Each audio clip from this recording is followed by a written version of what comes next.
So what is your seat? What do you consider your seat at the table, like that you finally arrived, or have you arrived in your mind? John, it's interesting. There's this old joke that CIO stands for career is over, which isn't fair to You told a CIOs CIO or joke, John, just for you. I yeah, know, no, no, that's no, no, good. no. You did it. I listen. I've been one, right? I tease myself because I should have been over, back in It's funny. 2011. But I think the idea was, where does one go from the chief seat when one is part of an established organization? And I think the answer is anywhere you want. For me, even without the fun title, I think my best seat, my highest order use at the table, guys, is helping others navigate what's new and next. Welcome to the Your Seat at the Table podcast with your hosts, Idea Monkey Mike Maddock and ringleader John Tobin. We're two founders, a serial entrepreneur and a billion-dollar operator, who talk to leaders about how, when, and why they made their most pivotal decisions in life. Join us as we share wisdom, mistakes, and a few laughs, learning from the brightest minds in business today. Okay, so this is really fun. John and I get to talk to Mike Bechtel, who is the current chief futurist at Deloitte, aka managing director, aka chief future. Mike, I have to know, you're at a party. How do you introduce what you do? People go, so what do you do for a living? What do you say? So I borrow the language of an old friend and a great man named Mike Maddock, and the first thing I do is I deploy the sparkle fingers. Jazz hands. Jazz hands. Jazz Yeah. hands, yeah. And then no, the real answer is, if I'm facing skeptics, guardians, ringleaders, I say self-deprecate, right? No. We make sense of what's new and next in tech. It's a less snoozy way to say emerging technology research director. But if I approach somebody who's more pioneer energy, I just lean into full-blown time travel. Like, well, we've got a crystal ball and an array of DeLoreans. What else can I tell you? That's awesome. How did you wind up? So you and I have known each other for the better part of 15, 20 years now, ish. And I know a little bit of your origin story, but I'd love for you to share it. You grew up where and how did you wind up? Like it's a zigzag for sure. Yeah. It is. Mike, editorial note, I've loved all those 20 years with you, and it's great to be chatting with you here, pal. Thanks. Me too. So I grew up in Calumet City, Illinois, between a steel mill and a landfill. And, like the Wonka factory, right? Not a lot of people go in, not a lot of people come out. But it was an amazing place to grow up because it was a great and I think nurturing community. And I think a lot of what marked my childhood was being in smaller schools where, you needed an extra body for the soccer team and a lead for the school play. And so you couldn't help but flex and stretch and maybe embrace a little bit of breadth and versatility. And so I remember in 8th grade, I in our graduation booklet, I said I wanted to be a computer engineer or an entertainer. That's it. And you are. Congratulations. Yeah. You did it. You did it. And who knew that you could shoot for the and, right? But I'll tell you, in college, it really felt like an or, right? Do I want to write and communicate and create, or do I want to, do hard math and make better money? And I chose door 2, majored in engineering, lasted all of one semester, hated it. I remember. Headed into political science and government, like Goldilocks and the Three Bears. If the engineers were too cold, these cats were too hot. They seemed to literally enjoy shouting at each other for a living, and I didn't like that. Fell into anthropology with my fellow long-haired hippies in the 90s, the alternative kids. And honestly, Mike, that's what I think set me off on the defining thread through my career, namely learned in anthropology of all places that technology is just a puffy-chested 4-syllable synonym for tool, and that humans have been tool building from the jump. right? Nice. Stone flakes and written language and the rest. And so I was an inventor for 12 years back at Accenture, taught me the art of the possible. After a short stint as a CTO operator, I wanted to get back into the creative side, and that's when I met you, and we partnered up and put Ringleader Ventures together, and that taught me enough about the art of the profitable to be dangerous, I suppose. And I think the futurist work is really kind of a mashup of those two, right? The inventor brain around what might we do, and then that investor brain around what should we do. You know, there's a website of the world's best opening lines of books, and each year they upgrade it. Like, here are the top 50, and the first line, it was the best of times, it was the worst of times. I think you have the line to start your book. I grew up between a landfill and a steel mill in Calumet City, Illinois. What a great opening line. That is good. Yeah. Plus the inventor and entertainer, or the computer science engineer and entertainer. I think those differences are pretty amazing. So, Mike, just to take you back a little bit, I grew up on the South Side as well, and so like I think I saw you graduated from Morgan Park Academy. That must have been, I mean, especially at the time, it might have been pretty interesting. I didn't know a lot of people. Like, I knew that whole neighborhood and area, but I didn't know a lot of people from there. And then again, growing up on the South Side, you can't help but you grew up loving Notre Dame. So, like, was that like a big goal coming out of high school?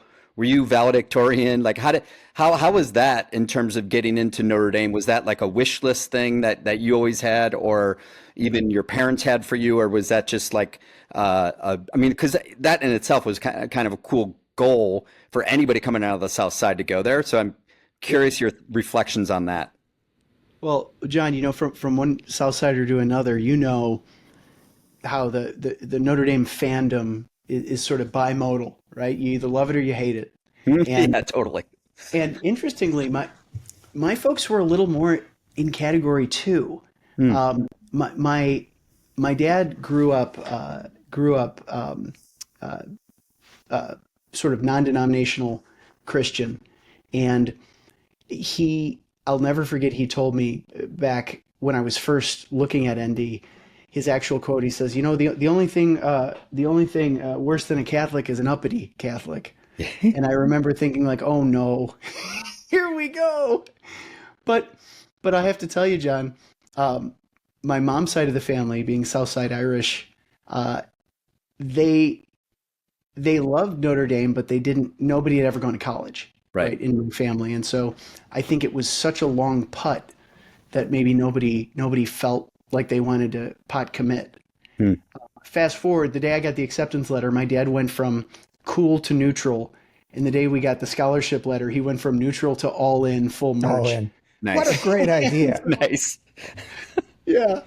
I knew the Notre Dame Victory March before the alphabet because my father went there, and you made my dad's dream come true for you. I could not. They would have shot to kill if I was anywhere near that campus. So it's a great tradition. And let's talk about starting ska bands in college. This is something you did, right? Your Look at All This Junk Food. Was that the name of your album? That's a deep cut. Mike Maddock, and I'm here for it. I'm ready. I saw the haircut. Let's go deep. Yeah, it was rough.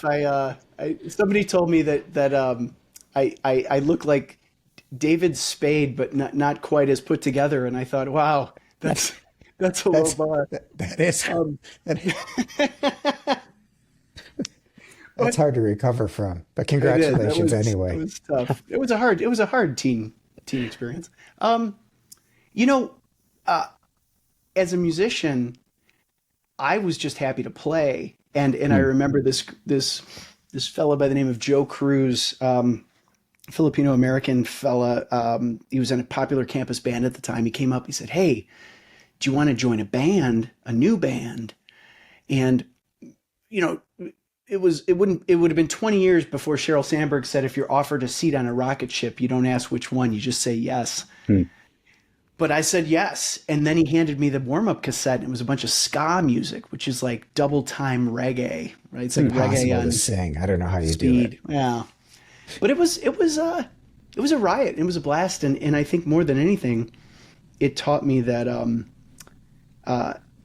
people can make a bigger impact together. You know, it feels a little, maybe a little saccharine, but you get 7 people together with different bags of skills, and you go through the creative act, and you come out with something way better than I think any of us could have done alone. So it was a real riot.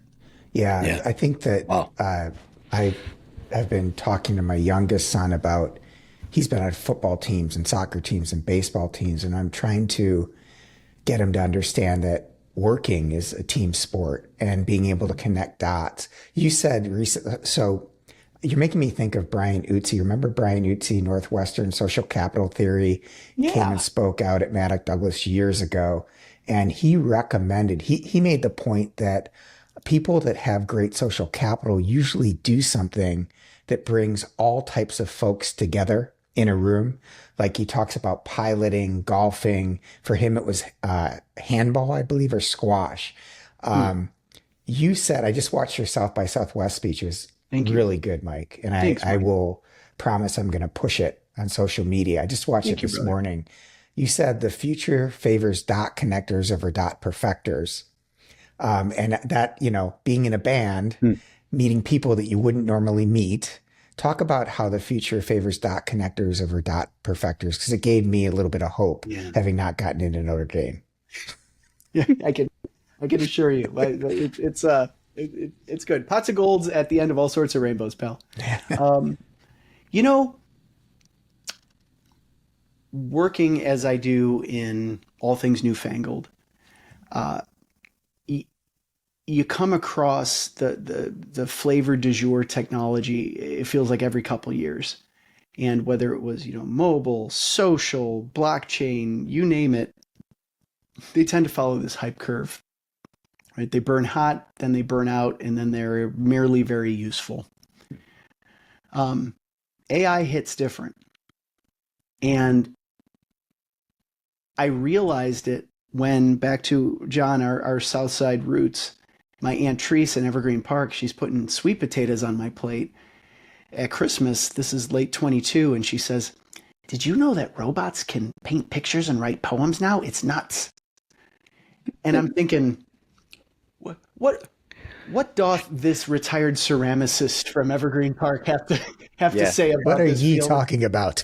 Right.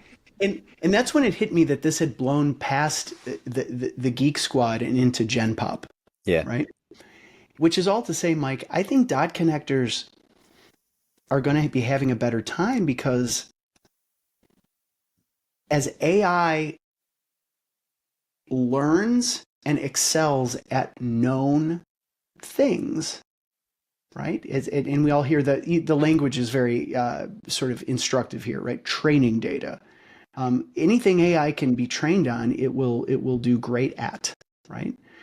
But I think what we pesky humans have is this inimitable ability to cook up novelty. I mean, Mike, look at that beautiful light and logo behind you, right? Machines ain't yet better at ideation and cross-pollination and synthesis than we are. And what's that? Dot connecting.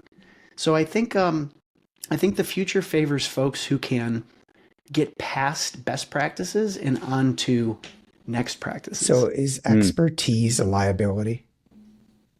Oh, well, I'd love to learn from both of you on this matter. I know, Mike, you and I talked about this for years. I do. I think it can be. I think it can get in your way. It cracks me up, guys, when I'll be with a client putting together some white hot innovation, and The side of fries. right. But here's the thing. I've seen this movie enough to know that thing will mature into a standard operating procedure, and then it'll calcify into a best practice, and then it'll metastasize into a thoughtless orthodoxy. Mm-hmm. And then their kids are going to show up and challenge that, and rightfully so. And so I think holding on to expertise is. I've heard you use the term before, Mike, chasing ghosts. Or running from. I do think expertise, if you hold it as too sacred of a cow, it causes more harm than good. Okay, let me put you two on the spot, and just keep in mind we can edit anything out. So I'm a tiny, small time entrepreneur. I start stuff. I'm terrible at finishing. Good at starting, bad at finishing. Mike, you've worked for a giant consulting firm, a nonprofit, a tiny consulting firm, and now you're at a giant consulting firm. So you've been on both sides of the wall. John, you started a giant consulting firm. I'd like to hear from both of you. What do you tell your kids? What do you tell your kids they should be doing and not doing in a world where the robots are coming on, fueled by Moore's law, faster and faster and faster every moment? What do you tell them? What do you tell them to do? What do you tell them not to? I'm like, become a plumber. No, the robots are not going to fix plumbing for a while. That's a sure bet. What do you all tell them? John, why don't you go first? Maybe I'll just go first, but where your thought was taking me was just in terms of thinking about expertise versus having almost abilities and abilities to learn, abilities and that wherewithal to work hard and just kind of never being satisfied with like, oh, I know enough, I think is really critical. And if you think of like the Gen AI world of prompts and being genuinely curious is actually the skill set that you want. To be the person that asks the best questions, that's really what you want. It's helpful to have an expertise that maybe gets you in the door somewhere, but the people that will move ahead are going to ask the right questions. One of our core values, stay humble and curious, kind of be that lifelong learner. My line. Yeah, I've got the connective tissue. Those are the people that are going to, move ahead. And so in terms of telling my kids, I do think that understanding technology a little bit and like you said, with your aunt in Evergreen Park, I think it's reached the mainstream, so everybody should leverage it. I think every professional pretty much out there will leverage AI. They will. And yep. So if you are sitting on the sidelines thinking, hoping, or wishing, oh, this isn't going to impact me, you're wrong. And so for me, like anything that you could do in your kind of daily world that you're leveraging Gen AI, I think makes a lot of sense for literally every professional, in my opinion. And so I'm encouraging my kids to, jump into it, learn it, leverage it. It's not replacing you per se, but it's enhancing what you do. And so for me, Mike, I think you have a little bit of expertise, but be the learner, knower. And right now, you got to keep going with the different technologies that are out there. And right now, the flavor of the day is Gen AI. Perfect. And how about, great. Mike, what about you, Mr. Bechtel? Well, John, you said it so well, that lifelong learning and curiosity is such a virtue. And, Mike Maddock, I've always been smitten with your personal value statement, to inspire and empower curiosity. And I feel like, in the same way that in the 90s, it didn't matter what band you liked. You just need to like them before they were cool. I feel like you were onto Springsteen, he's sold out. Yeah. But you were onto curiosity before I think this AI moment showed folks that it continues to be the rocket fuel for these elevated ambitions. John, I would say a +1 to everything you said with a humble maybe add. I got to talking with an engineer about go forward skills, as it were, and he landed with said, so in short, prompt engineering. And I said, man, prompt engineering is exactly how an engineer would describe critical thinking in the humanities. Mm-hmm. And so that's all to say, for 2.5 years, we call this witchcraft, voodoo, prompt engineering. I think for the last 2,500, we've just called it critical thinking, the humanities, Socratic method. And so that's kind of what I'm showing my kids. And I'll tell you, at the university, at Notre Dame, where I teach part-time these days, first time in 25 years, we've seen the pendulum just start to come swinging back from stem, stem, stem with a side of stem. Because Python doesn't write your ticket anymore. So what are you going to do? Well, maybe I should learn how to read great books. I think Socrates said, "I know that I know nothing." That was his brilliance. And you kind of stole my thunder here, John, but as you were speaking and Mike was speaking earlier, Mike, I never met your dad, but I've heard a lot about him. And you just told the story earlier. John, I did meet your dad. And one of my favorite compliments to give to someone after their parents have passed away, when I hadn't met them, I say, I didn't know your dad, but knowing you, he must have been extraordinary. The humility that you guys roll with is really infectious. And I think in order for curiosity to actually happen, you have to be humble enough to admit that you don't know something, and that's hard to do, particularly as a leader, because when people are looking up at you on stage and you are the chief futurist managing director, what's going to happen? I don't know. Is like, how do you have a job then? I'd be like, yeah, I knew you were going to ask that. So right. That's good. Being humble enough to be able to say in front of people that expect you to have the answers, I'm not sure what's going to happen. Who can help me? What do you guys think? Is like fundamental. And you guys both have that in spades. So, I'm inspired by it.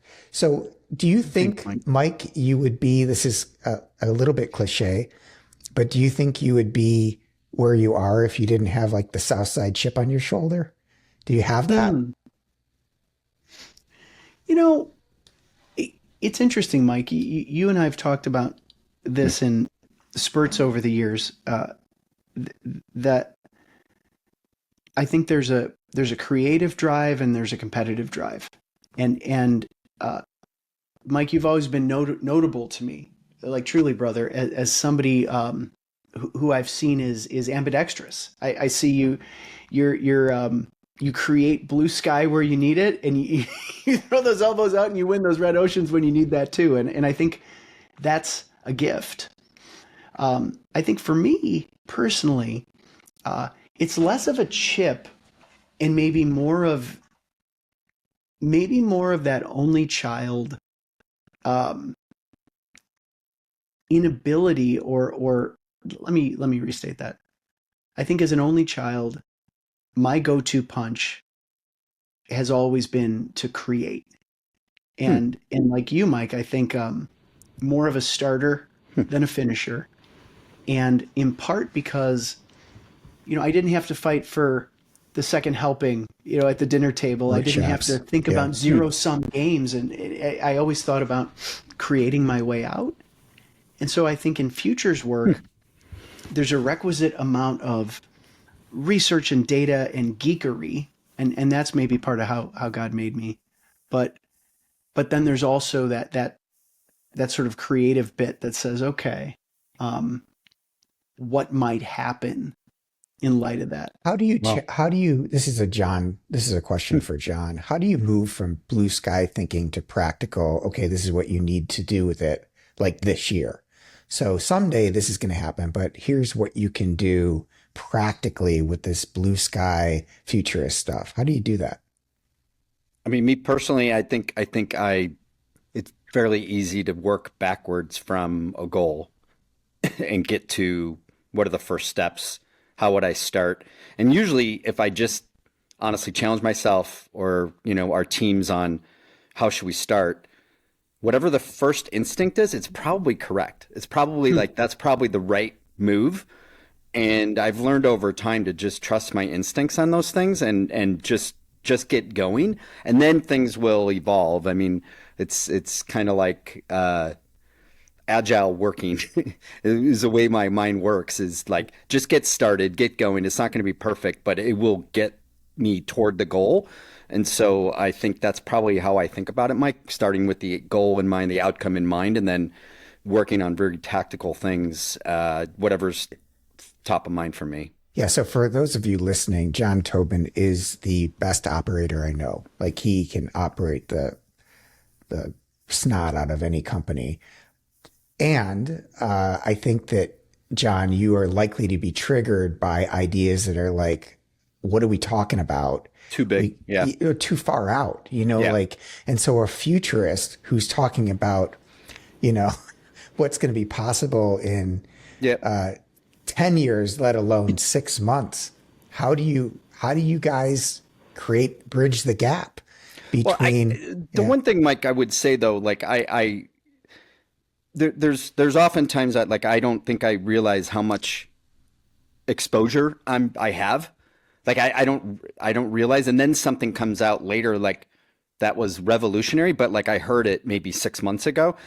Because when you're having lots and lots of conversations with many different industries, many different executives, many different technical partners, you can't help but be a little bit ahead of a lot of people. So I think that does help.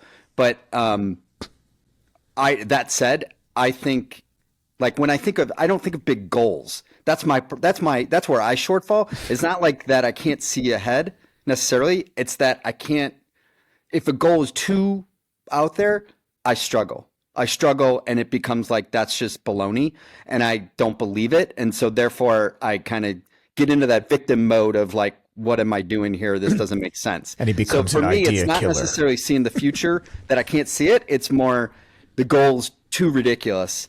So therefore I struggle with it. But I need those people. I need those people that are shooting for the moon, because it pushes me and encourages me. And okay, so what's I've interesting been lucky enough to surround myself for that. But that said, Mike, maybe to ask Bechtel your question, the question to you on the Futurist.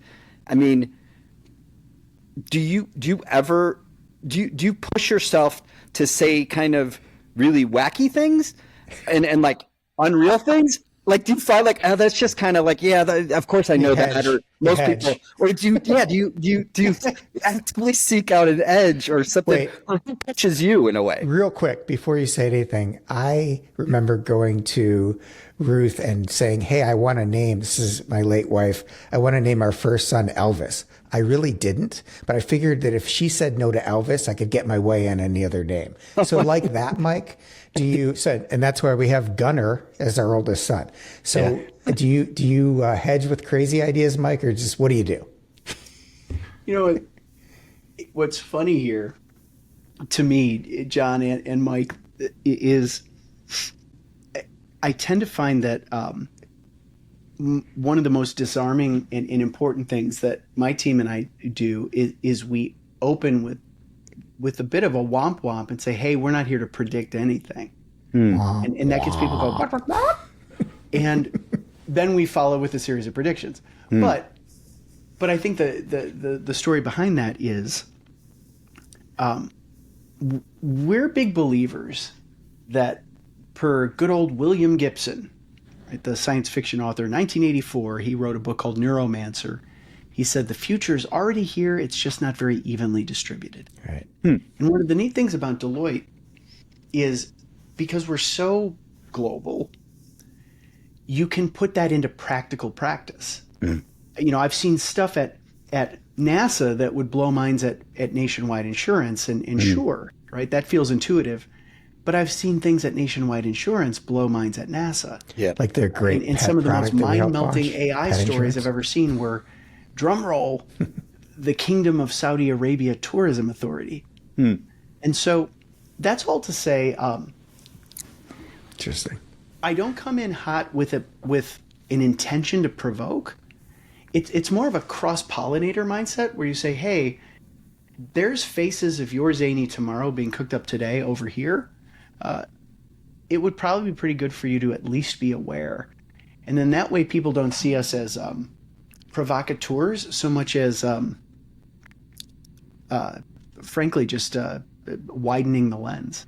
All right, so you might have already answered this, Mike, but by the way, I love the way you alliterate. You've got such a great way with words. I think it's because of your musical background, but you're just so Thanks, good man. with alliteration. So geek turned geezer is something that I've heard you say a few times now. Do you, for A, number one, do you really feel like a geezer? And B, number two, how do you stay relevant and young? I mean, I miss South Park references. And like 15 years ago, Raph is like, what is wrong with you that you don't get South Park? But I was busy. I was doing other stuff, you know? So I missed these references. Throw a Seinfeld reference at me. How do you stay relevant? I know your kids are younger. You've got 3, so that helps. But is it just pollinating with all these different clients, or do you do anything to stay relevant and, up to speed? Or are you really worried about being a geezer? Well, so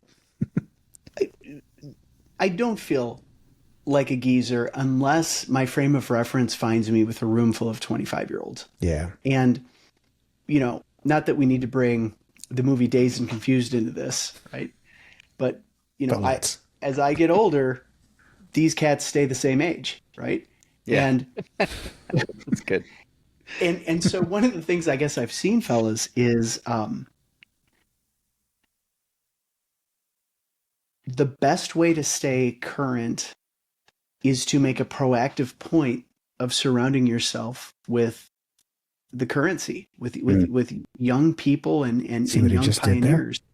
And, something you taught me, Mike, I remember years ago, you talked about how, established board members or C-suite members at a given company can't help but look at these young Turks as their kids. And there's an antibody there.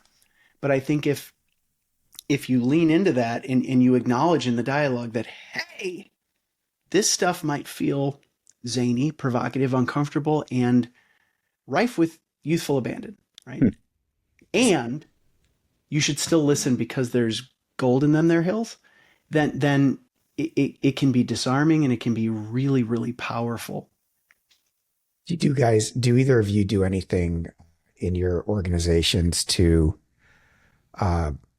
like I have a friend who started a millennial board, and he did it just for this reason. He's like, we are a bunch of middle-aged white guys. My words, not his, but that's what he was feeling like. He goes, I'm going to start a board of millennials. They're going to have their own board chair, and once a quarter, I'm going to go and listen to what they're talking about because I want to see what we're missing. Do you all do anything intentionally around making sure that the younger people in your organizations are part of the decisions? Is there any intentionality there? And you can pass if you'd like. I'm just curious because I'd love to hear from you, John. Like what you got cooking. We do a ton. I mean, we almost survey too much, but we have once a year employee survey, and then we do what we call the anniversary survey.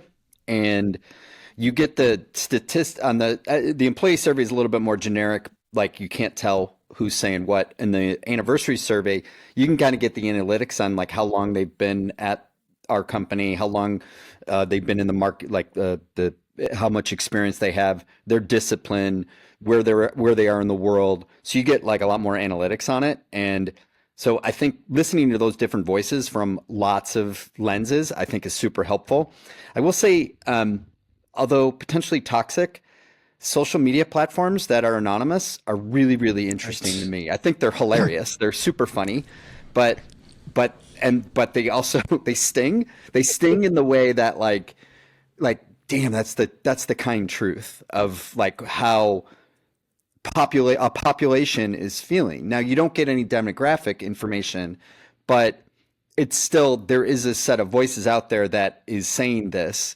So I think that actually social media in the right way and getting the view on how they feel about your company or things that are happening, I think is actually healthy. And then like a lot of people rip on me from like my executive team that like says like, why are you paying attention to this thing? You're in the hedges, kind of like. Yeah, like I'll be at the airport and I'm looking at Fishbowl. Mike, do you know Bechtel? Do you know Fishbowl?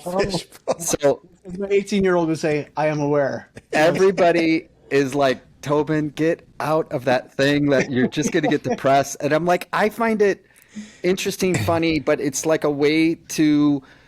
There is a voice out there that does feel this. I believe it, and so that's helpful. So I think again, maybe just you can't close your mind off to stuff.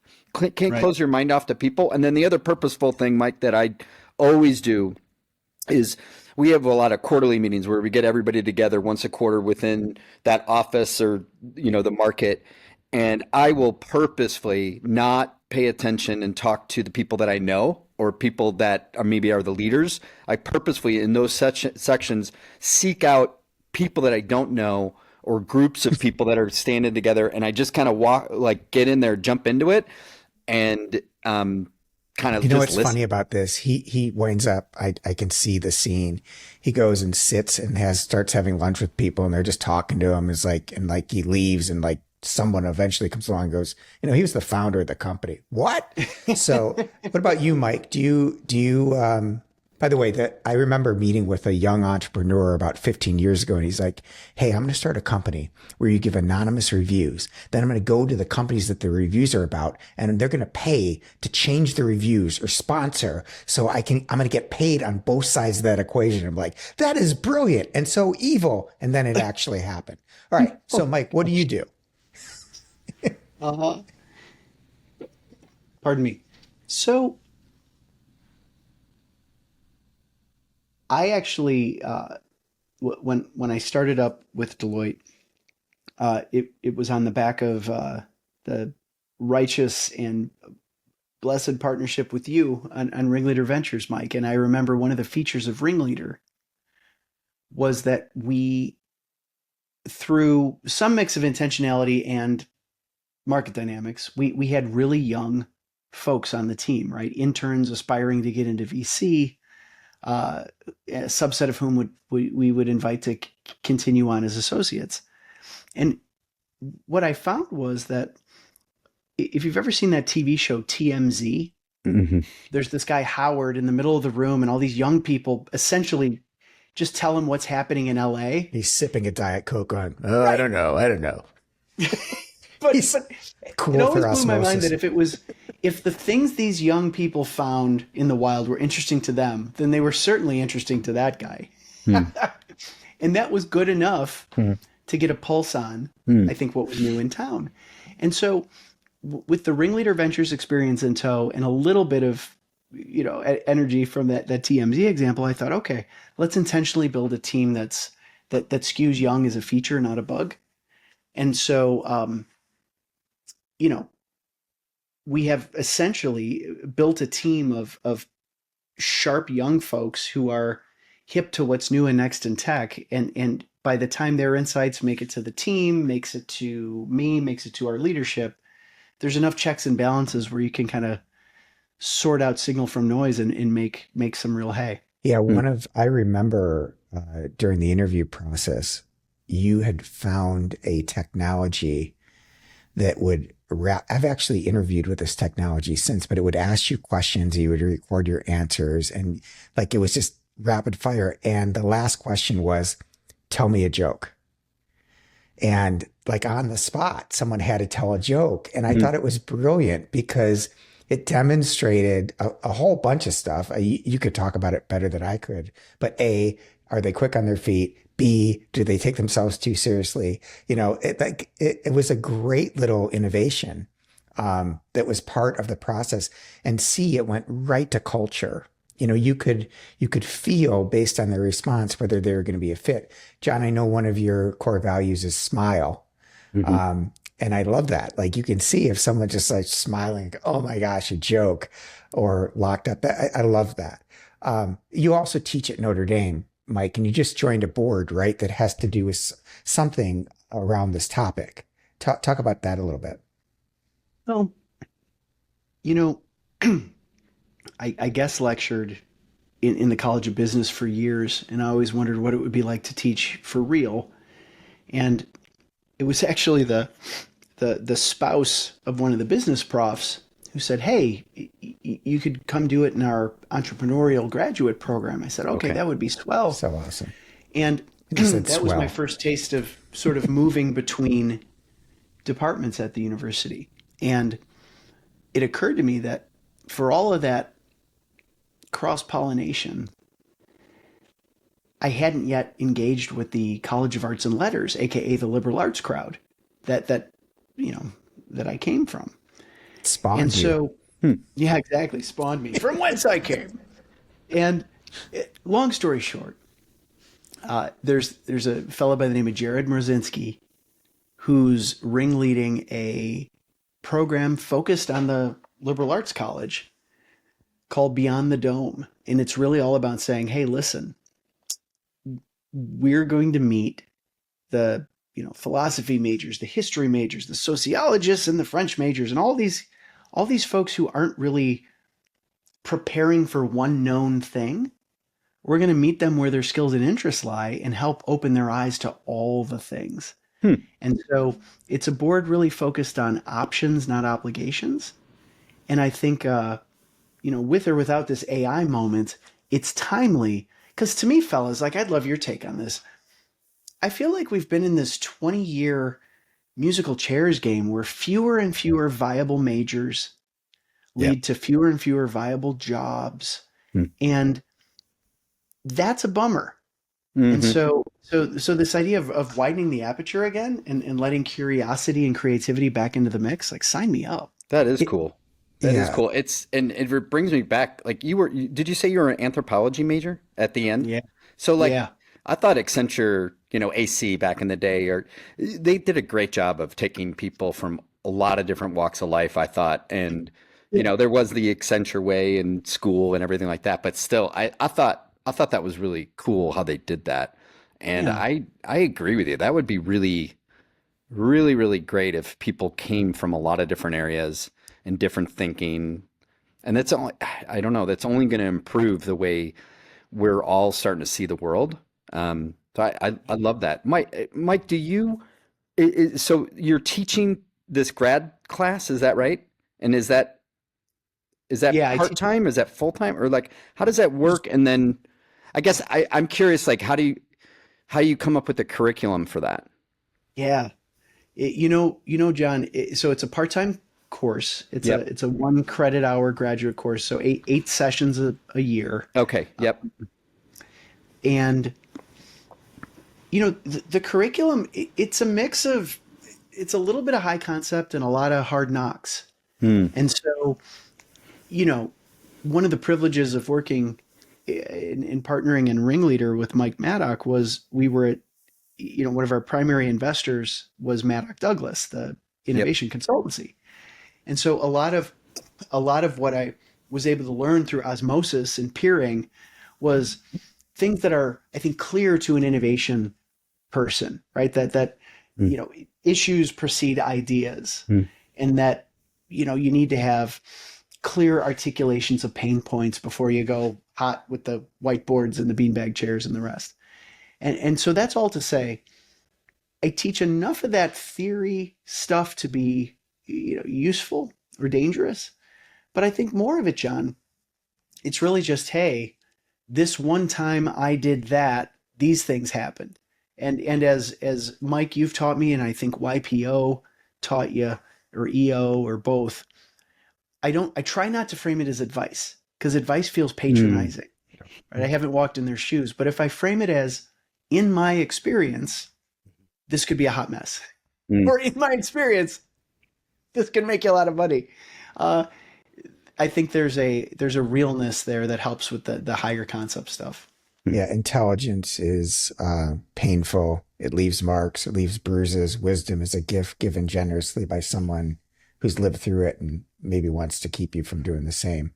I think it's funny that we're talking about Ringleader Ventures, an organization started by people that really had no business starting such an organization. What could possibly go wrong? Yeah, and John's nodding knowingly, like, tell me about it. I mean, it's but that's how it's amazing to me that we talked about Napster moment back in the day when someone with no business being in your business comes along and puts you out of business, just like two 16-year-old kids did to the record industry, basically, because they were trying to solve a problem that the record industry didn't want to notice. because that's not how they made their money. Mm. And I think that there's something about being around naive dreamers and being able to go, yeah, in my experience, you're onto something. But that's the painful route. And this might be a little bit easier for you. So good on you, Mike, for being, Shepherd. shepherd, Yeah. an idea Sherpa, if you will, or an insight Sherpa in this case. Yeah. So Mike, any lessons that were formative? Any, like we're talking about like humbling things.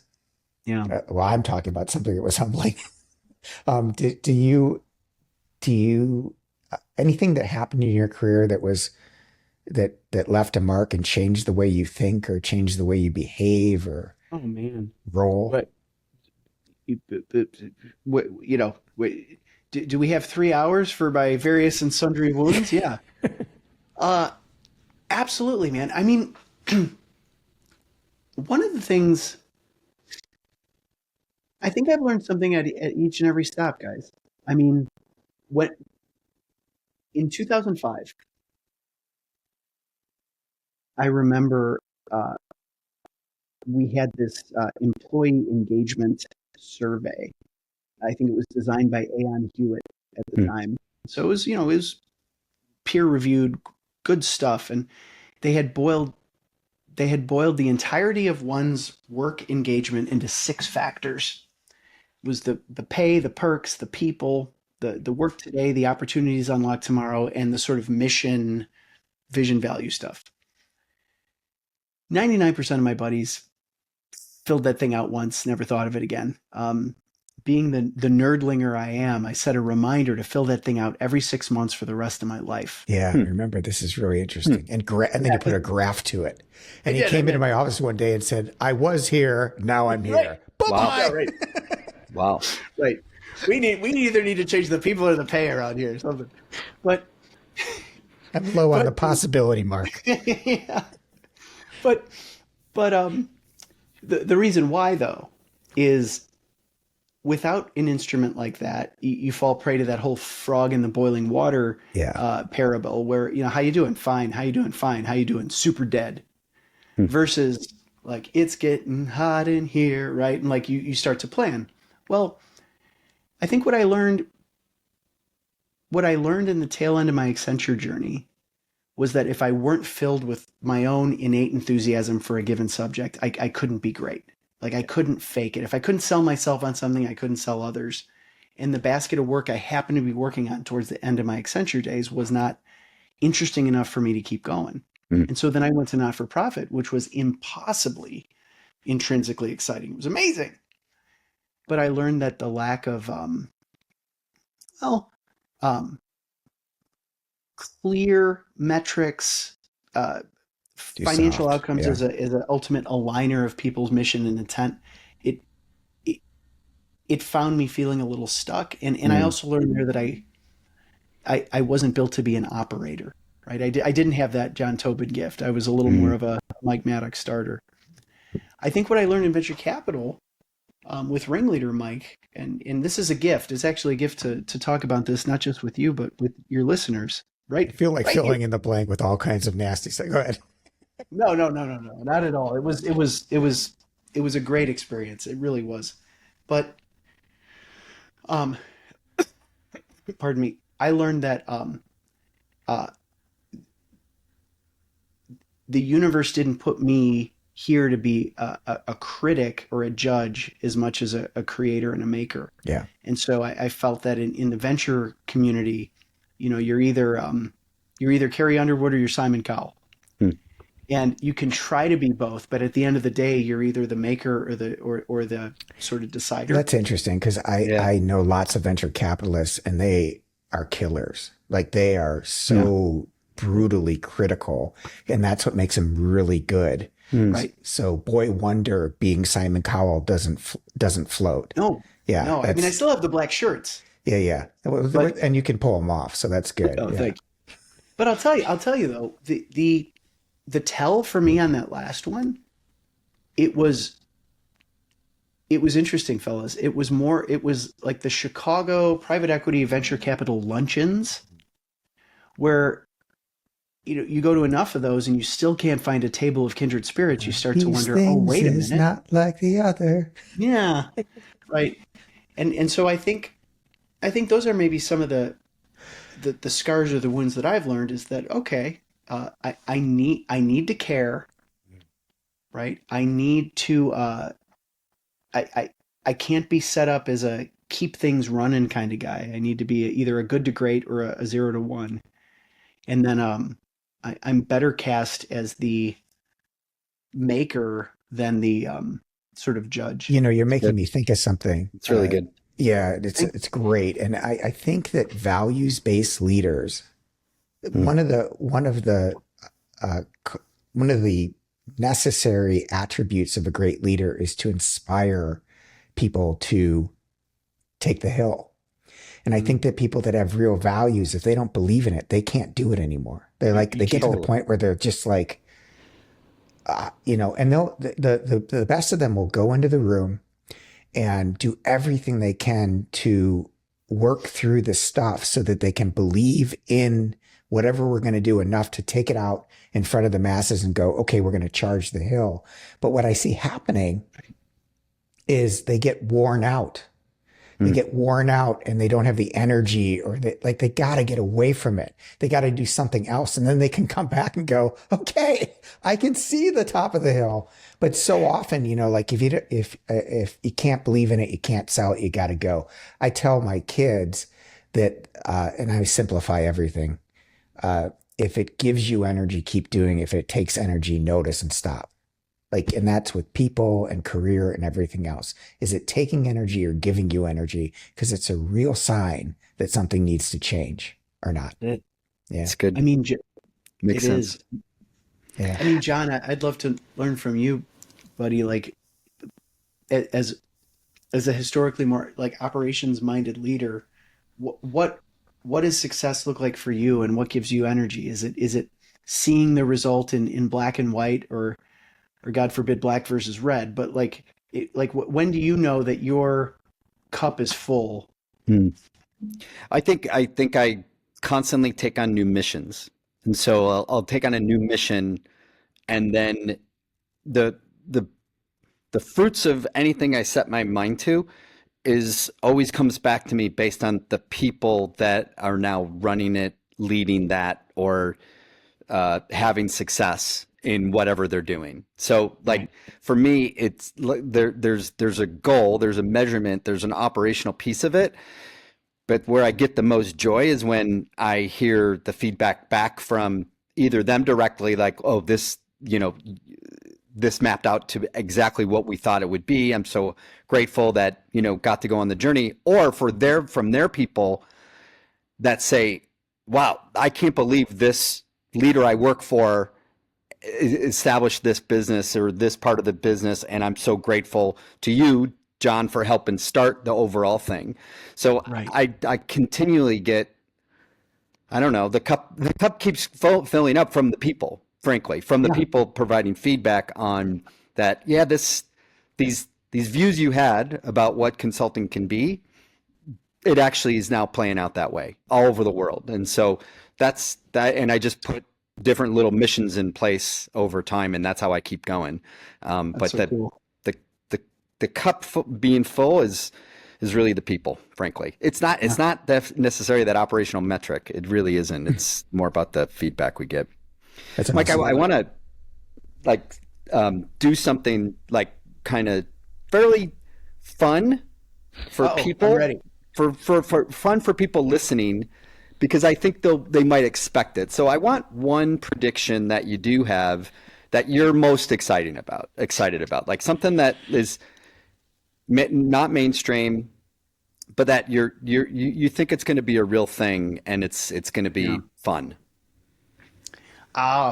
It's super fun, and I'm thrilled to have not known the question in advance because I can roll with the punches with you, and that's what makes it fun. Thanks for asking, John. I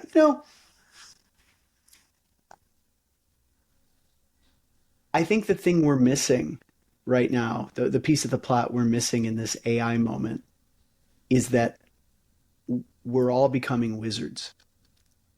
Hmm. And we can, it's to the point where we can literally cast spells. And here's what I mean by that. The early computer programmers were seen as wizards of a sort. They could put arcane codes into a machine, and the machine could spit back a game or a picture or a financial statement, you name it. But what is that dark art? It's beyond me. We're at a moment right now where you can use English, or when I'm abroad, right? The Vulgate, whatever the local language is, go nuts. You too are a wizard, Harry.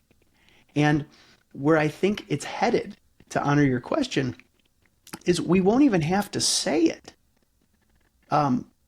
Brain-computer interfaces are super weird, but they're super common. Yeah.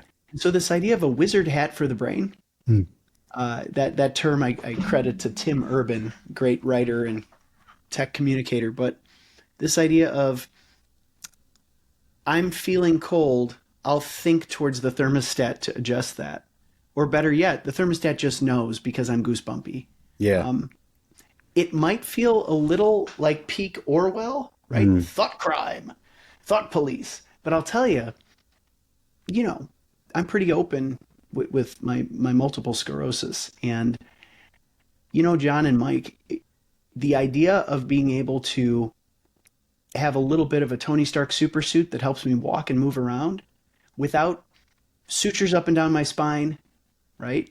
Without, God bless him, but without all the claptrap that Stephen Hawking put up with, just being able to think natural and therefore act natural thanks to tech. I think that's coming with brain-computer interfaces, and I'm here for it. Yeah, love it. Great answer. I love the wizard idea. Last question I have, Mike. This podcast is called Your Seat at the Table. What do you, again, you have kind of a unique title. So what is your seat? What do you consider your seat at the table, like that you finally arrived and have you arrived in your mind? Yeah. John, it's interesting. There's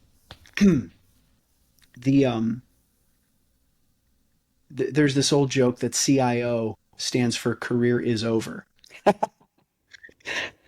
which isn't fair to You told CIOs a CIO or, joke, John, just for you.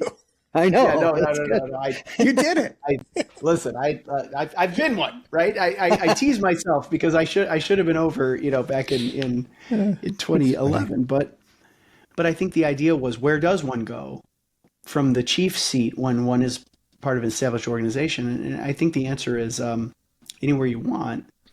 And for me, as even without the fun title, I think my best seat, my highest order use at the table, guys, is helping others navigate what's new and next. And whether that's in tech, whether that's in culture, society, business, I think the way my noggin works is I'm always translating, right? Like Dr. Johnson, Mr. Johnson, what Dr. Kishore here means to say is this could make you money. That translational function is, I think, my calling. And so I tend to use it on the new and next dimension. But if I have the opportunity to continue to do this work for the next 20 years, that'll be rad. But if the universe curveballs me, I'll know that regardless of where I turn the boat, it'll be in that direction of I think, helping others navigate what's new and next. So, Mike, we started all this by me saying I've known you for a while, and one of the things I most admire about you is, so Plan D, a book about disruptors. What it's makes in here somewhere. I love that. What makes a disruptor is that they have the ability to see possibilities where other people see problems. And when I remember when I first talked to you, you were just coming off a nonprofit. You mentioned it earlier, and you had some going from for-profit giant Accenture consulting firm to running an innovation group or being instrumental in running one to a nonprofit because your heart told you that was the right thing to do. That's a rough reentry into some kind of atmosphere. And I remember you talking about the things that it had taught you and how you were a better person and how like the friction had, shined the gem. It was really inspiring at the time. And as you were just talking about what's next, I think I can't wait to see what's next for you. And I know that whatever it is, where you just came from is going to be like, wow, that was amazing because this possibility happened because of it. And that's one of the reasons why you're in the spot you are. It's one of the things that makes you such an incredible person. And what an honor it is to be your buddy and to have you as the first person we've talked to on this podcast. So thank you. Well, thank you so much, Mike. Really, Yeah. This has been awesome. Really Loved fun. it, loved it, and we've got so many great sound bites. It's gonna be pretty amazing to go pick back through the different sound bites and sound bites. And like Mike said, I think it is the musician in you that makes you so lyrical somehow in your speak, and it's been awesome talking to you. Thank you. Thank you, Mike. Thank you. Thank you, fellas.